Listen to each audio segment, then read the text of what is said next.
दर्द से तड़फता हुआ पशु पक्षी परिंदा इंसान मिल जाए, पहले तौर पे उसका जाके इलाज करो।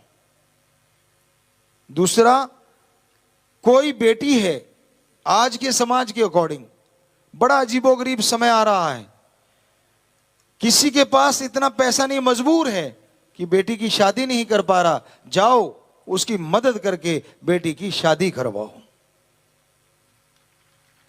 कोई मजबूर है, अपने बच्चों को पढ़ाना चाहता है लेकिन पैसा नहीं, जाओ किताबें दे के फीस भर के उसकी शिक्षा पूर्ण करवाओ, ताकि वो बच्चा अपने पैरों पे खड़े पूरे घर का फैसला वो खुद करेगा, यानी वो पूरे घर को स्वर्ग बना देगा, वो पूरे घर को पार उतारा करवाएगा, पूरे घर का एक स्तंभ बन जाएगा, जिसके चलते रोटी के लाले नहीं पड़ेंगे। आपने एक को नहीं, पूरे घर को ही बदल के रख दिया आपके थोड़े से दान ने। सही जगह पे अगर दान कर दिया जाए, उस पैसे का कई गुना बढ़ के सुख, कई गुना बढ़ के वो बन के आता है, दया में राम की लेके आता है। आपकी औलाद को कोई गाड़ी के नीचे आने से बचा ले बाजू पकड़ के, तो आप क्या कह देते हैं? अगर आप अच्छे इंसान हैं, आप वाकई इंसानियत के पुजारी हैं, तो आप कहेंगे उस बचाने वाले को, यार तूने मेरे बेटे को बचाया, पूरी उम्र में तेरा कर्जदार हो गया। कहते हैं ना अच्छे लोग। और थोड़ा सा कम होगा तो यार कोई इनाम ले ले, कुछ पैसा ले ले, जरूर आप उसे कुछ, और नहीं तो कम से कम खाना तो खिलाओगे, यारी दोस्ती भी हो जाएगी। तो आपके बच्चे को जिसने बचाया, उसके लिए आपके अंदर इतनी भावना आ गई। और अगर आप भगवान की औलाद को कोई ना कोई सहयोग करोगे, उसको बचाओगे, तो क्या भगवान आदमी से कमजोर है? वो भी कोई कमी नहीं छोड़ेगा, खुशियों के ढेर लगा देगा। ये है सच्चा दान, अगर कर सको। सच बोलो, सच पे चलो और सच की पैरवाई करो। सच बोलना आसान बात नहीं। बच्चों के आगे आप झूठ बोलते रहते हैं, मियां बीबी एक दूसरे के आगे झूठ बोलते रहते हैं, समाज तो फिर आगे आ गया ना। मां बाप के सामने झूठ, मां बाप बच्चों के सामने झूठ। कई तो इतने ठोकते हैं उनको ये नहीं पता लगता सच कौन सा है। सारा दिन झूठ के पुजारी, जो भी आया हर किसी को बेटा ही बेटा देना, कहने का मतलब तेरा कर दूंगा, तेरा हो जाएगा, तेरा होगा, यानी सारा ही फ्यूचर का, वर्तमान का कुछ भी नहीं कि ले मैं अभी करता हूं ना, होगा, देखेंगे, कर देंगे। तो चर्चाएं यही चलती है समाज में, आपस में, घरों में भी। फिक्र ना कर, हम कर देंगे, और फिर तो मैं तो भूल गया। बड़ा आसान साहब, एक बड़ा शब्द बढ़िया है, मैं तो भूल गया। ये नहीं पता कि तू भूलने के लिए ही बोला था, करना तो था ही नहीं। तो इस तरह आज के दौर में सच बोलना अपने आप में एक चैलेंज है।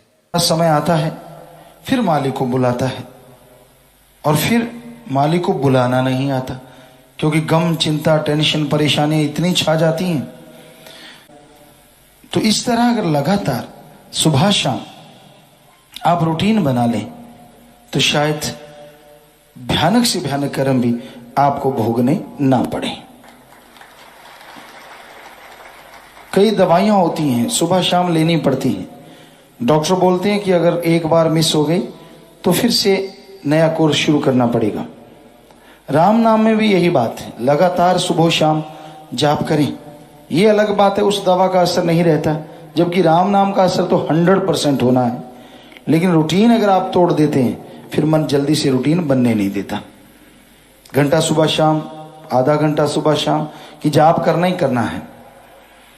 तो लगातार करते रहो, लगातार करते रहो, अभ्यासी बन जाओ। यकीनन आपके गम, दुख, दर्द, चिंताएं मिटती जाएंगी और मालिक की कृपा दृष्टि के काबिल बनते जाएंगे। लेकिन मन बड़ा जालिम है, ये कोई ना कोई तोड़, कोई ना कोई जवाब राम नाम न जपने का तैयार रखता है।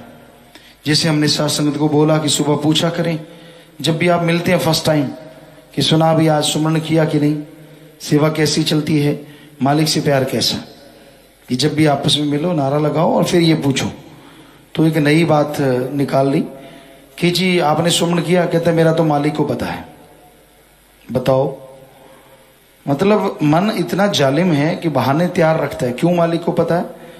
सीधा सीधा जवाब दो, कोई इसका कोई फायदा नहीं। इससे अच्छा तो बताओ कि मैंने नहीं किया, मालिक को पता है।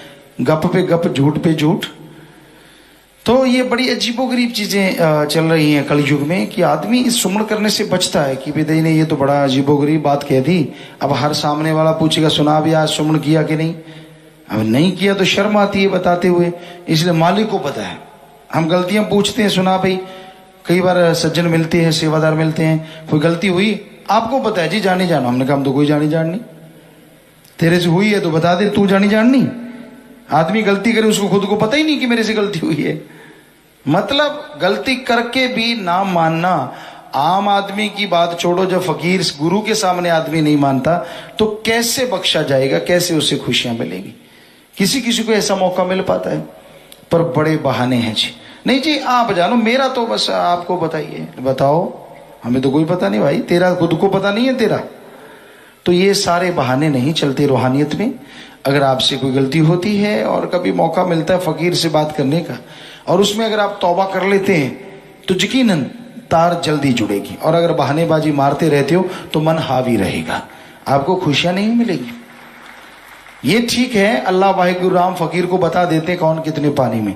फोरहेड आदमी का साइन बोर्ड है, इस पे सारा प्रोग्राम चलता रहता है। आप क्या कर रहे हो, क्या करते थे, क्या हो रहा है, वो सारा पता चलता रहता है। लेकिन वो कभी किसी का जाहिर नहीं करते कि तू कब कौन से टाइम में कब गुल खिलाता है और कब इलायचियां खा लेता है और कब कौन सा माउथ फ्रेशनर मार लेता है और फिर पता नहीं चलने देता, और फिर धीरे धीरे पता चल गया तो शरेआम हो जाता है।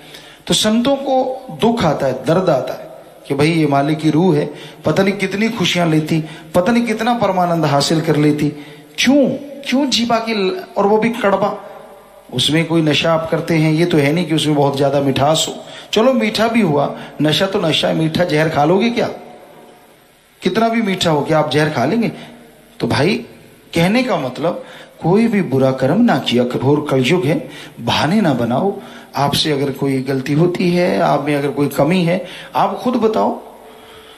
पर ये बहाना हो गया ना कि जी आप जानो, मतलब मैं नहीं बताऊंगा। तो ये बड़ी हैरानीजनक बातें इस कलयुग में है कि आदमी बस बहाना ढूंढता रहता है। यार मैं कैसे कर बैठा, ये हो गया वो हो गया, कैसे निकलूं इन चीजों से, कैसे बाहर आऊं। तो इस घोर कलयुग में आप परमानंद चाहते हैं, हमेशा आपको नशा चढ़ा रहे, हमेशा मस्ती आती रहे, तो आप राम नाम का सुमरन रूटीन में करें। आधा घंटा सुबह, कम से कम आधा घंटा शाम।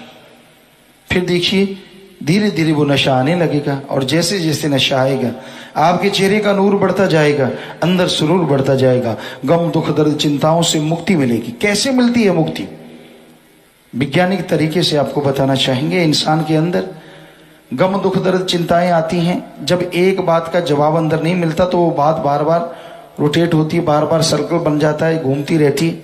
जितनी बार वो बात घूमती है दिमाग जवाब नहीं देता, किसी को बता नहीं सकते, टेंशन हो जाती है दिमाग में, बोझ पड़ जाता है। तो जैसे आप सुमन करेंगे, होता क्या है, रूटीन आपने बना ली तो आप आमतौर पे डॉक्टर मानते हैं 15 से 20%, मतलब 10 से 15% ही आदमी अपने दिमाग का प्रयोग करता है।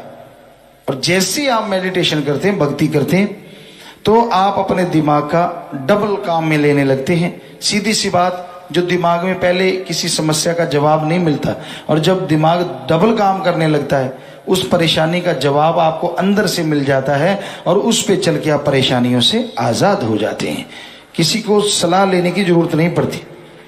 तो इसलिए हम बार बार कहते हैं लगातार सुमरन करो, भक्ति करो, इसको ना छोड़ो। और चीजें छोड़नी है, आप लड़ पड़े आपस में, किसी से बात हो गई, बाकी चीजें छोड़ दो, क्योंकि राम नाम मत छोड़ो। अगर राम नाम छोड़ देते हो, मन हावी होगा, आपसे गलतियां करवाएगा, मालिक से दूर करेगा, और आपकी अच्छी भली बाहर जैसी जिंदगी में क्या पता कब नरक बन के कोई चीज आ जाए और आप सारी जिंदगी रोते रहो, तड़फते रहो। फकीरों का काम रोकना होता है, वो रोकते हैं, पर को मानू नहीं। कई बार पशु होते हैं, मानते नहीं, खाएंगे हम तो जी प्लास्टिक के लिफाफे। गांव में देखा है हमने, प्लास्टिक के लिफाफे गऊ खाने लगती है, भैंस खाने लगती है, तो जाट जमींदार के पास डंडा होता, नाक में मारता तड़ाक, उसको लगता है मेरे क्यों मारा। और कई बार खा जाती हैं, बाद में बीमार हो जाते हैं पशु और मर जाते हैं। उसी तरह संत पीर फकीर राम नाम का डंडा मारते रहते हैं, आदमी तिल में ला जाता है, यार मुझे कह रहे हैं क्या, और तेरे बाप को कह रहे, तुझे कह रहे हैं भाई। जो साथ संगत में आएगा उसी को ही बोलेंगे। अब जो कमी है, जिसमें गलती है, उसको ही बोलेंगे। तो लेकिन उसको लगता है यार नहीं ये गलत हो रहा है, ये ठीक नहीं है। वही पशु वाली बात, मैंने तो प्लास्टिक खाना ही खाना है।